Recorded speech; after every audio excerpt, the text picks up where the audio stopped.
Ay, ewan ko nga ba, may kilala din ba kayo na kinilig lang tapos mahal na daw nila kaagad? Delikado yan.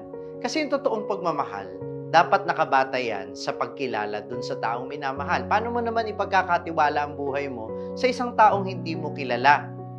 Mga kapatid, ito ang dahilan kung bakit ipinagdiriwang natin ang dakilang kapistahan ng tatlong persona, isang Diyos. Sa kasaysayan, nagpakilala siya bilang Ama na pinagsimulan ng lahat. At nang ang tao ay tumalikod sa Kanya, isinugo niya ang Kanyang bugtong na anak upang mas lalo nating maintindihan ang Kanyang pagmamahal sa makataong pamamaraan. At hanggang sa ngayon, patuloy nating nararanasan ang Kanyang pagmamahal dahil ibinuhos niya ang Kanyang Espiritu Santo sa bawat puso ng mga nananalig sa Kanya.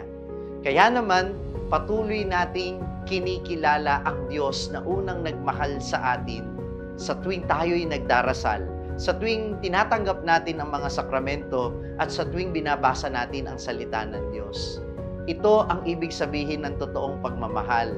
Pagmamahal na bukas ang puso at ang isip sa patuloy na pagkilala sa Kanyang minamahal.